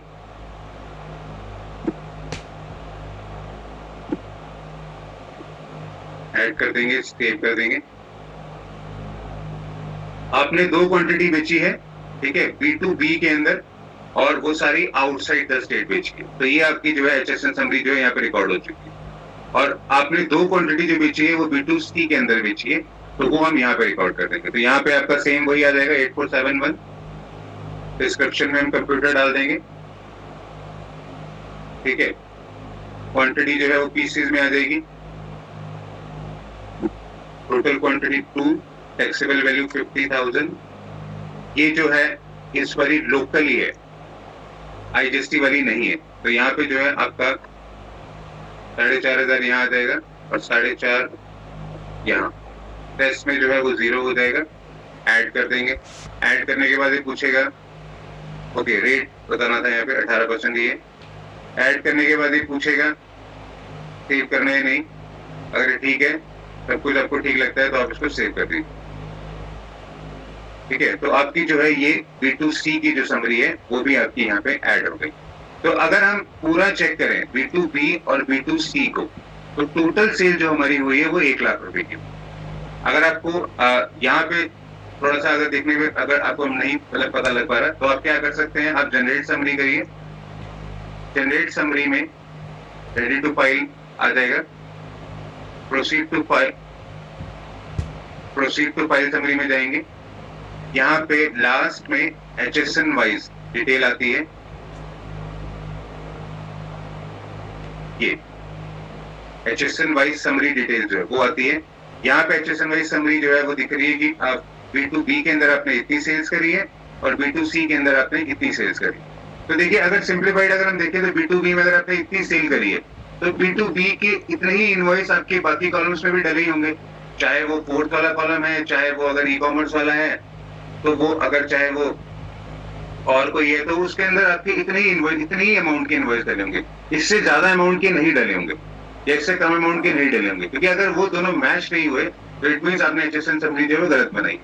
और HSN समरी अगर आपने गलत बना दी है तो मे भी शायद आप जो है इनवॉइस जो है वो भी गलत बनाया हो। ठीक है ना, तो वो दोनों आपके मैच होने जरूरी है। अगर हम यहाँ पे चेक करें B2B के अंदर, B2B में हमने जो इनवॉइसेस बना रखे हैं, यहाँ पे टोटल वैल्यू के जो इनवॉइस है वो 5000 है। ठीक है ना, B2B यही आता है, 4th वाला ये कॉलम, 4th भी आगे। ठीक है, अगर लास्ट में टोटल हम एक ये भी ले लेंगे तो ये वाला जो कॉलम है यहाँ पे हमारा जो है वो 1,05,000 रुपए का है। लेकिन आप यहाँ पे जो B2B का दिखा रहे हैं HSN के अंदर, वो जो है वो 50,000 दिखा रहे हैं। तो इट मीन्स आपने HSN समरी गलत डाली है, और मे बी कि आपने शायद HSN समरी सही डाली हो लेकिन आपने इनवॉइस गलत डाल दी। तो आपको HSN समरी में ये जरूर ध्यान रखना है कि जो भी आप फिगर भरेंगे वो फिगर्स आपके टोटल के साथ मैच होनी जरूरी है। यहाँ पे जो आपका टेक्स्ट बन रहा है वो बन रहा है IGST के अंदर 9,000 टोटल, और CGST में 4,500, SGST में 4,500। लेकिन अगर आप नीचे सबसे टोटल में जाएंगे तो यहाँ पे आप देखिए, यहाँ पे IGST के अंदर आपका बन रहा है 23,000। ठीक है, यहाँ पे 7,000, यहाँ पे 7,000। तो इट मीन्स आपने HSN समरी गलत ही डाली है, आपने HSN समरी राइट नहीं डाली है। और मे बी HSN समरी शायद सही हो लेकिन आपने बाकी इनवॉइसेस की जो डिटेल है या फिर जो भी अमाउंट डाली है वो गलत डाली है। आपकी HSN वाइज समरी जो है इसके साथ टोटल लायबिलिटी के साथ मैच होनी जरूरी है। अगर वो मैच नहीं होगी तो इट मीन्स आपने जो रिटर्न है वो गलत भरी। ठीक है, ये था HSN वाइज समरी वाला पॉइंट। सर इसमें HSN वाइज समरी सबके लिए मैंडेटरी है, और अगर सबके लिए मैंडेटरी है तो B2B और B2C भी सबके लिए मैंडेटरी? जी नहीं, B2C तो तब मैंडेटरी है ना अगर उसने किसी अनरजिस्टर्ड पार्टी को सेल करी है तो। सर टर्नओवर के लिए मैं पूछ रहा था कि कितने टर्नओवर तक ये मैंडेटरी है? नहीं, HSN वाइज तो मैंडेटरी नहीं है। B2C में आप करो चाहे सेल, चाहे B2B में करो, HSN वाइज समरीज के बगैर आप आगे बढ़ ही नहीं पाएंगे। रिटर्न में आप आगे फाइल ही नहीं कर पाएंगे, वो आपको वहीं पे रोक देगा। ठीक है ना, पहले हो जाता था कि बिना HSN समरी के हम फाइल कर लेते थे, लेकिन अब वो कंडीशन नहीं है, आपको HSN वाइज समरी भरनी ही पड़ेगी। ठीक है, मैं एक हाँ जी, आप बोल रहे हैं ना कि वो मैन्युअली नहीं करना है तो सॉफ्टवेयर, तो मतलब सॉफ्टवेयर टैली यूज कर रहे हैं, तो टैली में जितने भी सीन हमारे बने रहे हैं तो वो सीन इसमें कैसे करेंगे अपडेट? नहीं उसमें आपको अपडेट जो भी वहां से एक जेसन फाइल बनती है या फिर जैसे अभी इसके बाद जो मैं ऑफलाइन टूल बताने वाला हूँ, वो ऑफलाइन टूल अगर आप यूज करेंगे तो वो इजिली आपकी जो चीजों को है वो मतलब आसान कर देता है, बना के दे देता है। और जिसमें जेसन फाइल एक बन के आती है, बस आपको सिर्फ वो अपलोड करनी है यहाँ पे। हाँ, वो ऑफलाइन टूल पे मैं आपको बताऊंगा अभी आगे। ठीक है सर, एक ये आपने बताया जो टैक्स हम इसमें पे करते हैं सेंट्रल और स्टेट को, तो ये मैनुअली भरना पड़ेगा हमें? नहीं, ये मैं वही कह रहा हूँ कि जो स्मॉल यूजर है जिसने सिर्फ एक ही इनवॉइस डालना है, तो एक इनवॉइस के लिए वो क्या ही सॉफ्टवेयर खरीदेगा। उसने अगर एक इनवॉइस डालना है तो वो यहाँ पे आप हाथ से डाल सकते हैं कि हाँ चलो मतलब मैनुअल डाल देगा, हाँ वो एक मैनुअली डाल देगा यहाँ पे। लेकिन अगर जिसके ज्यादा इनवॉइसेस हैं तो उसको पूरी समरी कॉम्प्रोमाइज करने के लिए थोड़ा टाइम लग जाता है। मैं वही कह रहा था कि ये मैंने आपको जो बताया वो मैंने सिर्फ एक HSN का बताया है, ठीक है ना। लेकिन कभी कभी आप जो भी फैक्ट्रीज में अगर काम कर रहे हैं, बड़ी फैक्ट्री में किसी में भी, तो वहां पे HSN जितने होते हैं वो बहुत ज्यादा होते हैं। तो जितने HSN होंगे उतनी ही डिटेल्स ऐसी बनती चली जाएंगी आपकी मैनुअल अगर आप बना रहे हैं तो। लेकिन सॉफ्टवेयर में क्या है वो आपको एक्यूरेटली जो है वो बन जाएंगी उसके अंदर। Okay sir. ठीक है, मैं यहाँ पे एग्जांपल दिखा देता हूँ आपको।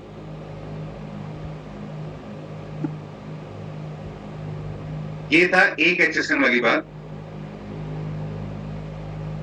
लेकिन जब नंबर ऑफ HSN ज्यादा होते हैं तो उस केस में क्या हो सकता है।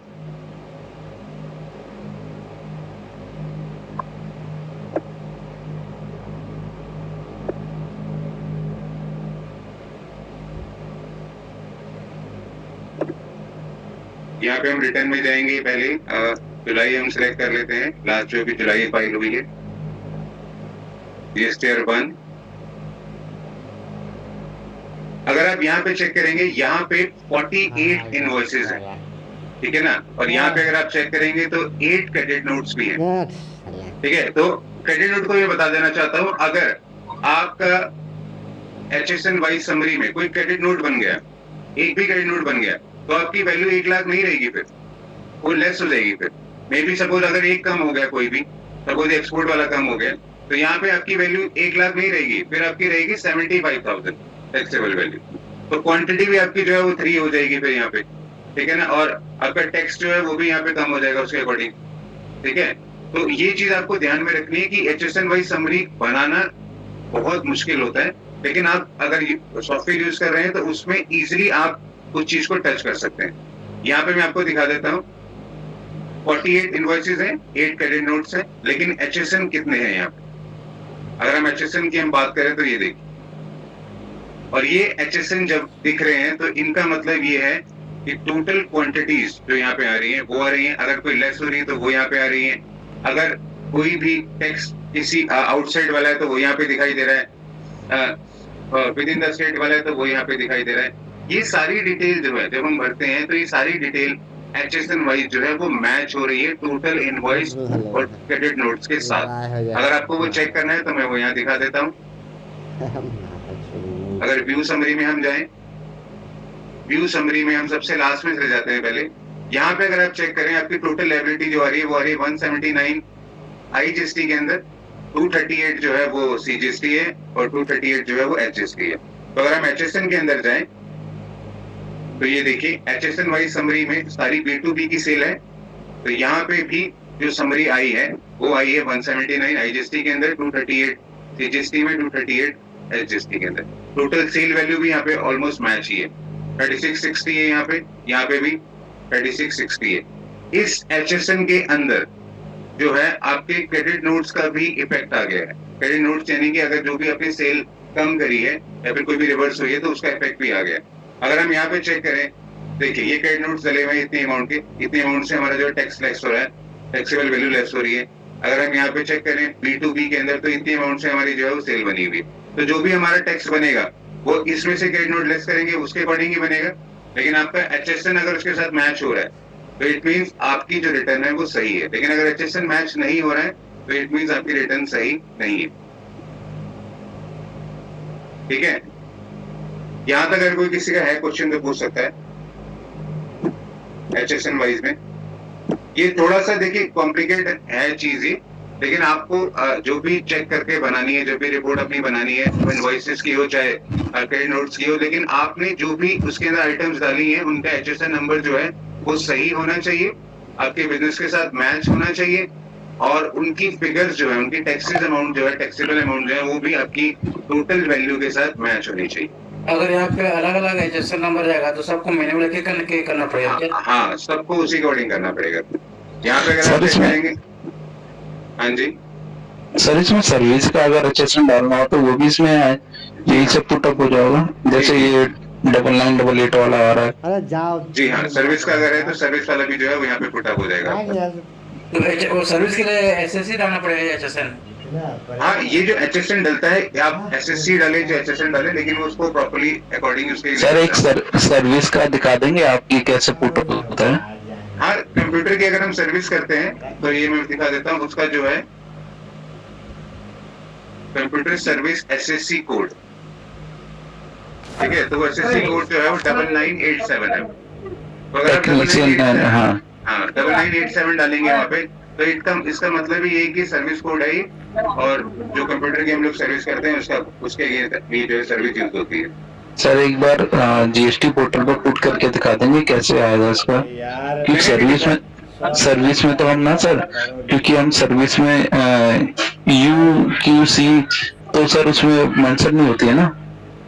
हाँ, UQC तो उसमें मेंशन नहीं होती, UQC तो उसमें मेंशन नहीं होगी ना, लेकिन आप एटलीस्ट सर्विस दोगे तो वो नंबर ऑफ सर्विस कितनी बार दी है, एक दी है, 2 दी है, तो वो आप तो मेंशन करोगे ना उसके अंदर। सर एक बार प्लीज एक पुट करके दिखा देंगे बस। 1 मिनट बता देता हूँ। हाँ जी बोलिए। मैं जानना चाहता हूँ मेरे GST नंबर से कैसे उसको चेक कर, मेरे GST पिन से कुछ कटा कि नहीं। GST पिन जी, मेरा जो GST बिल है उसमें पिन कट रहा है कि नहीं उसको पता करना।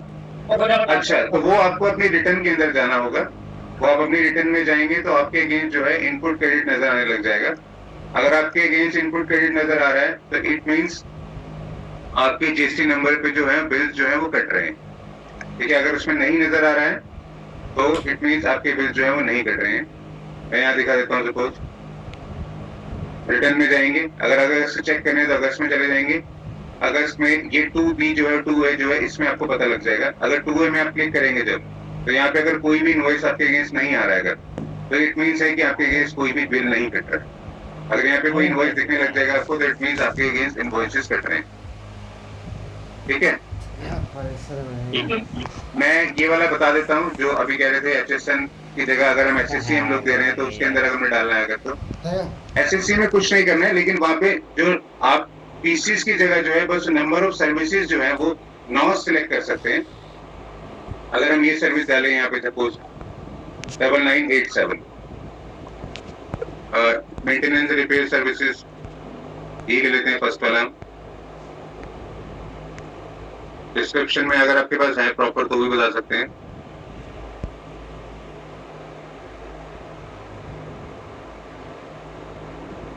यहाँ पे देखिए, जैसे ही आपने HSN डाला तो UQC जो है वो नॉट एप्लीकेबल हो गया।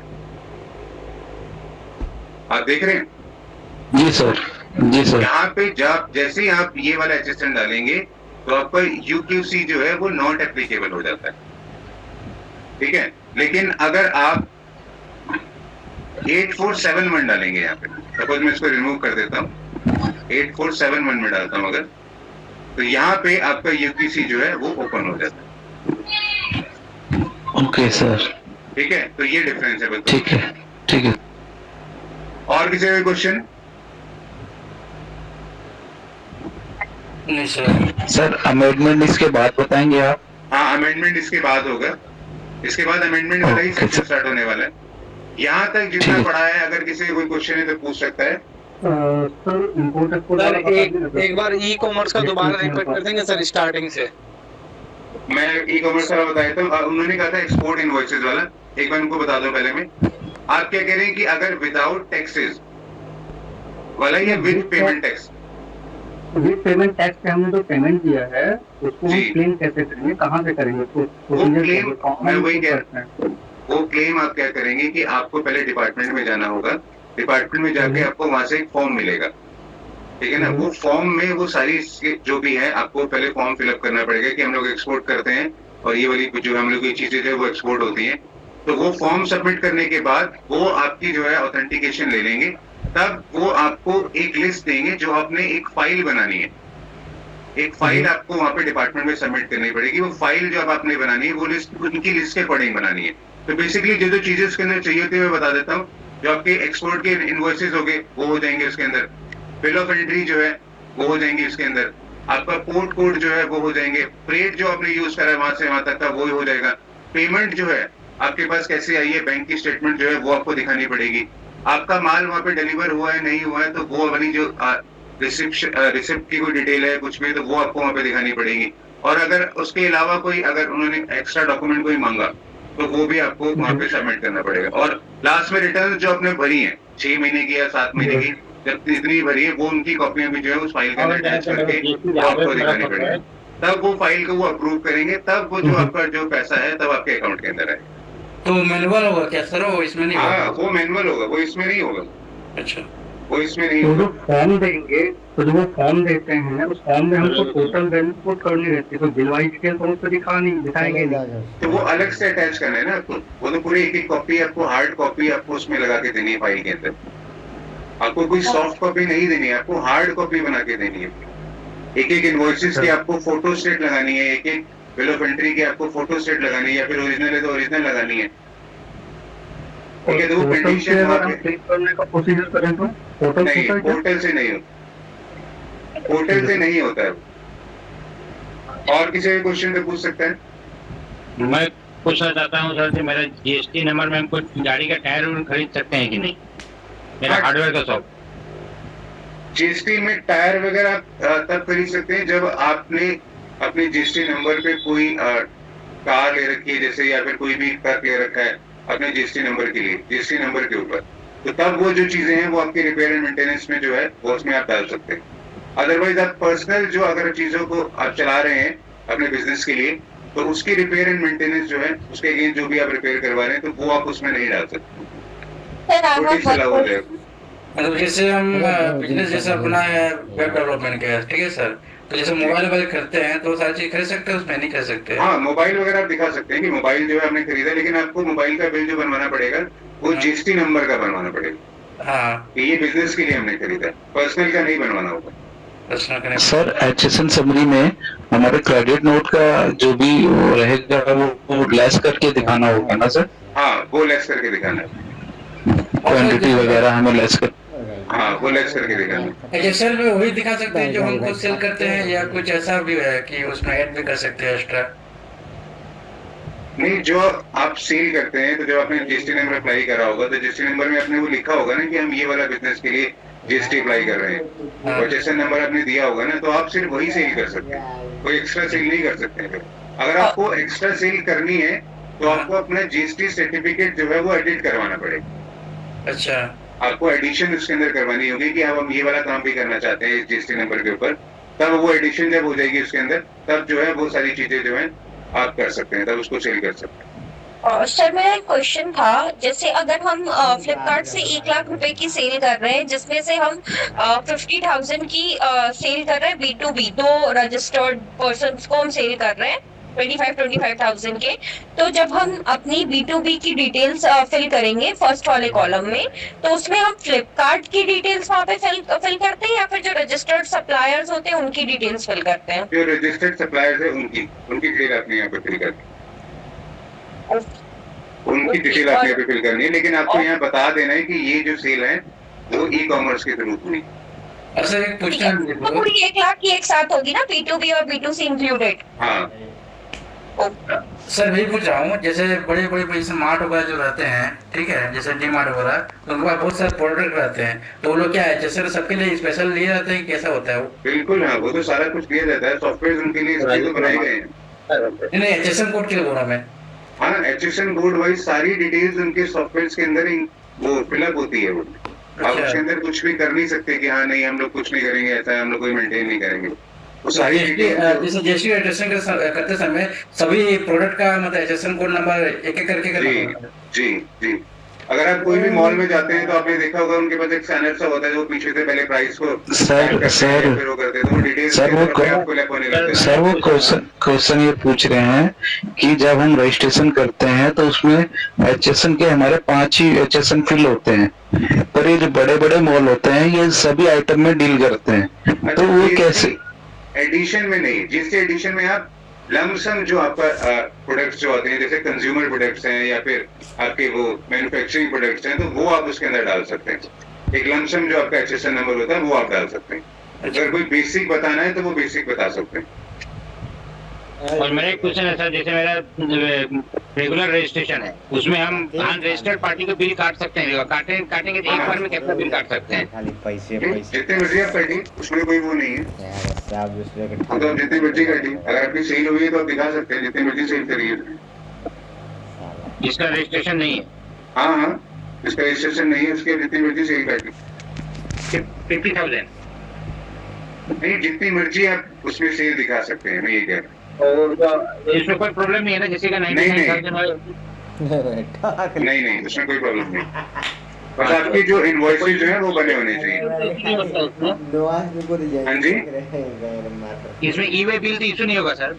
नहीं उसमें नहीं होगा ये बिल। अगर वो 50,000 से ऊपर का होता है ना तो होगा, सर मुझे ऐसे जो छोटे छोटे हैं तो नहीं होगा। अनरजिस्टर्ड पार्टी है जिसका कोई जीएसटी नंबर नहीं होता है। हाँ, तो जीएसटी नंबर नहीं है उसके पास तो कोई बात नहीं, लेकिन कम से कम जब आप ई-वे बिल की साइट पे जाएंगे, ई-वे बिल वाली ऑप्शन अभी आएगी, आगे आएगी, तो उसमें क्या होगा कि उसमें आप अदर्स करके या फिर चालान बना के जो है वो अपना जीएसटी के अंदर ई-वे बिल बना सकते हैं। सर मुझे एक चीज पूछना है, जैसे कस्टमर है उसका प्राइवेट लिमिटेड है और वो करंट अकाउंट में क्या ट्रांजेक्शन करता है लेकिन जीएसटी में नील फाइल करता है, तो उसमें कुछ करंट अकाउंट में वो ट्रांजेक्शन करता है लेकिन जीएसटी में नील फाइल करता है वो? हाँ जी। नहीं, ये तो मतलब ऐसा होता तो नहीं है। करंट अकाउंट में जो पैसा आ रहा है वो कहाँ से आ रहा है? वो बिजनेस से आ रहा है। बिजनेस में पैसा जब आता होगा तो कोई ना कोई इनवॉइस तो वो रेज करता ही होगा ना। हाँ रेज करता है, लेकिन वो अपना जीएसटी मतलब नहीं, वो तो फिर फ्रॉड हो रहा है, वो तो फ्रॉड ही कर रहा है वो गवर्नमेंट से। 40 लाख के अंदर का ही उसका बिजनेस है, ज्यादा का नहीं है। हाँ, वो कोई बात नहीं, तो फिर जीएसटी नंबर नहीं लेना था ना उसको। अगर 40 लाख से कम का है तो जीएसटी नंबर नहीं लेना था। लेकिन अगर 40 लाख, अगर उसने एक बार जीएसटी नंबर ले लिया है तो फिर हर बिल कटे। अच्छा, और लास्ट क्वेश्चन पूछना चाहते हैं सर, जैसे मेरा करंट अकाउंट है, करंट अकाउंट में पैसा जो अकाउंट से ट्रांसफर है उससे हम कैश विड्रॉ कर सकते हैं क्या? हाँ, उससे तो कर सकते हैं। करंट अकाउंट से आप कैश विड्रॉ करना तो कर सकते हैं, किसी में ट्रांसफर करके कर सकते हैं। उसमें सर कोई लिमिट होती है सर कैश विड्रॉल की? कैश विड्रॉ की देखिए वो बैंक के ऊपर अलग अलग बैंक पे उनके अकॉर्डिंग बनता है, लेकिन कैश विड्रॉ जो है अगर आप सपोज 5 लाख निकालते हैं, अब बैंकों ने क्या कहा है कि हम वो टीडीएस भी काट लेंगे, और आपके अगेंस्ट टीडीएस काट के जमा कर देंगे। सर वो टीडीएस का तो वो अलग सेक्शन है कि 194 एन में अगर आप 20 लाख से ऊपर विड्रॉल करते हैं तो टीडीएस कटेगा, वो अलग है। बट मैं ये पूछ रहा हूँ कि हम कैश में कितना विड्रॉल कर सकते हैं जीएसटी में? जीएसटी में समझा नहीं, कैश तो अपने बैंक से विड्रॉ करना है सर। यस जी सर, करंट अकाउंट से सर।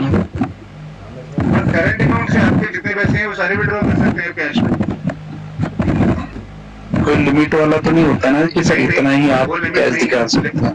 नहीं नहीं, वो लिमिट कोई नहीं है, बस आपको एक्सप्लेनेशन देनी है कि कैश गया कहाँ है। वो कैश रिटर्न हम क्या लगाएंगे रिटर्न लगाने के लिए? तो मैं वही कह रहा हूँ, क्या जैसे आप जो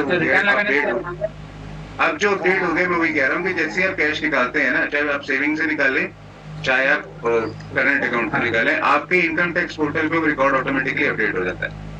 आप चाहे 5 लाख निकालें चाहे 10 लाख निकालें, वो अपडेट हो जाएगा। आपको सिर्फ एक्सप्लेनेशन बाद में देनी है कि ये कैश गया था, ठीक है ना? उसका कोई डॉक्यूमेंट्स लेना पड़ेगा कि तो जिसको पेमेंट देते हैं तो? हाँ, डॉक्यूमेंट्स अगर आपको बनाने तो पड़ेंगे ही। देखिए, अगर आपको बैंक से मिल जाए तो बेटर है, ये तो बनाने तो पड़ेंगे यहाँ पर डॉक्यूमेंट। जैसे कोई आप लोग जैसे ड्राइवर लोग हुआ, कोई कस्टमर हुआ, तो क्या लेना पड़ेगा? जी, वो बनाने पड़ेंगे। ओके एवरीवन, अब मुझे क्लास क्लोज करनी है, हमारा टाइम ओवर हो गया। ठीक है sir. Okay sir. Sir next class में हमारा अमेंडमेंट का हो जाएगा? जी हाँ, उसमें स्टार्ट हो जाएगा। Okay, good night. Thank you sir, good night sir. रखो यार, यही है।